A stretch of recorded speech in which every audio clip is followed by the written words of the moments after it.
Jodie Foster just did an interview where she went off on Gen Z actors and their cultural philistinism. They don't care about the art of cinema the way that she does because she has her nose stuck in the air, and she is picky about the projects that she chooses to do in Hollywood. She actually said that in her own words. I'm picky. I'm not really interested in acting just for the sake of acting. It has to really speak to me. I thought you were saying that she actually said Philistinism. No, I came up with that part. That was all me. Okay. But they say Jodie Foster can go years without making a movie. Exactly. How disconnected. You're Jodie Foster. You can go years without making a movie and still be exorbitantly rich. Good for you. You don't have to work anymore. Like, congrats. I don't know why that means that you can grandstand to younger actors who are trying to make a name for themselves and are willing to take jobs that you don't think are real art. But here was her full quote before we get into it. They don't care if the movie is bad. I see a lot of young actors. I'm not saying I'm jealous, but I just don't understand how they want to act.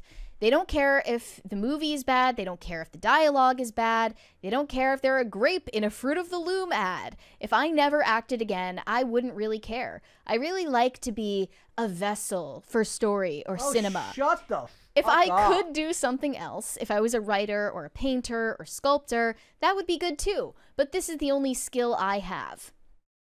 So she is putting down younger actors for doing commercials, for doing Netflix slop movies.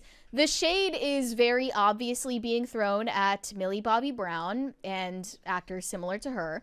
In fact, they brought up the headline of Winona Ryder getting frustrated by younger co-stars who are not interested in movies. The first thing they say about a movie is, how long is it? And she's clearly throwing shade at Millie Bobby Brown, who was on Stranger Things with her, and then went on to star in Netflix's Electric State, which was almost universally ridiculed for being slop. Sorry, but for all of Jenna Ortega's supposed cinephileism, yeah, she's picking ass. Like, she's Oh, picking yeah. garbage movies. Like, that's so funny that kind of Winona Ryder was pitting Millie Bobby Brown against Jenna Ortega without saying it explicitly. And then you look at what Jenna Ortega is doing with her career. She's in like this weird erotic film with Martin Freeman that no one watched. And then she's playing opposite The Weeknd in a companion piece to his album Hurry Up Tomorrow, which everyone is panning. We have another 20 from Jose Quintana. I'm 4 blocks away from that AMC Lincoln Square Theater, 68th Street. Great place to watch a flick. Has IMAX and Dolby Cinema. I do attend most of my flicks there throughout the year. Long live PCC. Well, you missed a big chance to meet Tom Cruise. Could have met the man himself. At AMC. And maybe even get some popcorn from him. Here's the thing. It's a shame. This makes me think of if you ever go to Target and you see the adult diaper section that has like some poor model having to smile through the pain of being in an adult diaper ad. Right. Do you think Hailey Bieber walks by them and goes, why don't you be in like a couture ad? Right. Like the lack of the disconnect from reality. It's so boomer. Like, it's the most boomer thing I've ever heard. It's like a boomer saying, like, why don't you just stop drinking Starbucks so you can buy a house? It's on the same level of delusion. Like, once you're an Oscar winner and you were in, wasn't her first movie Taxi Driver? Yeah, maybe. And you've been in this industry for decades at this point, and you've chased that bag and you got it. How can you say to people who aren't as established that they're just not making the right choices? Like, the correct thing to say is, I have the privilege, the benefit of being able to be choosy with the roles that I take. I have the option of being picky. Not everybody has that option. It's a privilege.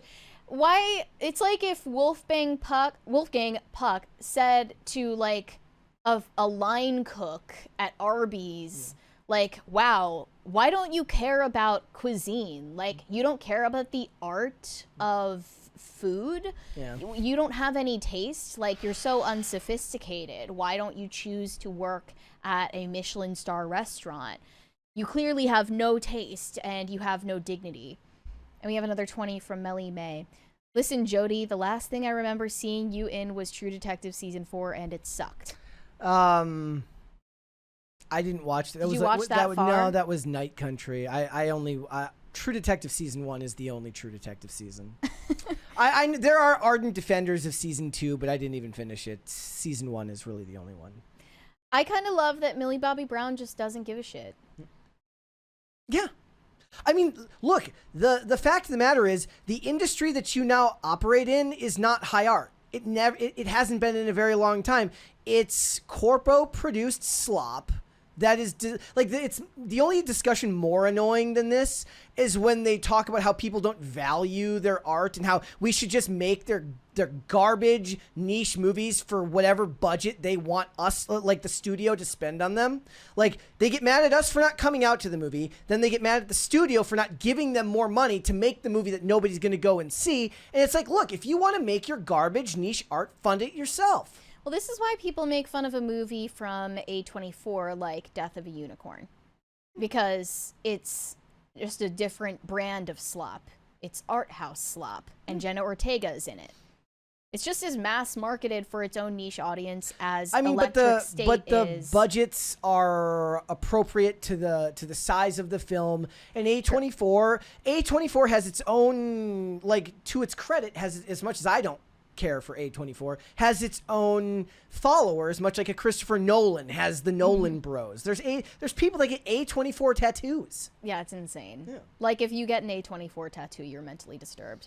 But we need since we Kino Corner are to talk talking about this. Millie Bobby Brown, and she is obviously in Jodie Foster and Winona Ryder's crosshairs, I thought it would be a right time to share that I have been assaulted with constant pop-up ads from Millie Bobby Brown for a mobile game called Travel Town. But we don't have that one. We only have the Kylie Jenner one. Right. It's been scrubbed from the internet. I literally can't find a version of this that Millie Bobby Brown recorded. But I just saw someone tweet about it. Shakira is selling out stadiums but doing ads for Royal Kingdom. Millie Bobby Brown doing the same thing for Travel Town. This is why normal people will always. check. This is why normal people will always be broke, though, because they think that they're above this type of thing. That's another one. They captioned Kylie Jenner's Travel Town ad. Kylie Jenner is broke. She is the opposite of broke. First of all, she's a billionaire based off of her beauty brand, but she's getting another check for doing an ad that paid her even more. You can't even imagine the paycheck that they offered her for this. Scrolling, it's me. Okay, so you guys loved that I posted about the Travel Town game that I've been playing. It's so uncanny. We're gonna play. So She's never played a mobile game in her entire life. She is a billionaire with a two B. identical. Billionaires, I'm guessing, don't play mobile games. No. Like, didn't Elon Musk get called out for faking his video game prowess? I feel like he did. Items into a more beautiful item, and then you sell it to the townspeople. So I'm gonna merge. Well, of course she knows how to do that. She's a billionaire. For those who still haven't downloaded Travel Town, go download it now for free and thank me later. Like, what did they present to Kylie Jenner, a billionaire, to make her think that this was worth her time?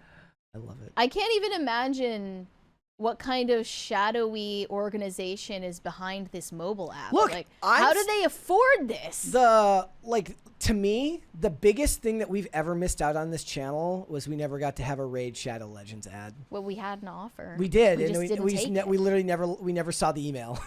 Yeah. Such a missed opportunity. Because everyone's like, I would never advertise. I'm like, I will absolutely advertise Raid Shadow Legends for you. So they hired Kylie Jenner, they hired Nina Dobrev for it, they hired Millie Bobby Brown and countless other celebrities. I've been getting tons of Christina Aguilera Travel Town ads. Like, she's like, I know what a girl wants, Travel Town. These are people who don't need the money, but they're doing it anyway because some people have a different outlook on these things. Like, they will just work for a living. Yeah. You know? And they don't feel like doing an ad, doing a commercial for Fruit of the Loom or Travel Town or whatever else is some kind of affront to their artistic integrity. Yeah. Like Jodie Foster would. Thanks for watching. Listen to full episodes of Pop Culture Crisis on Spotify. Keep up with us on social media and make sure you subscribe and ring that bell so you never miss the show. Bye, guys.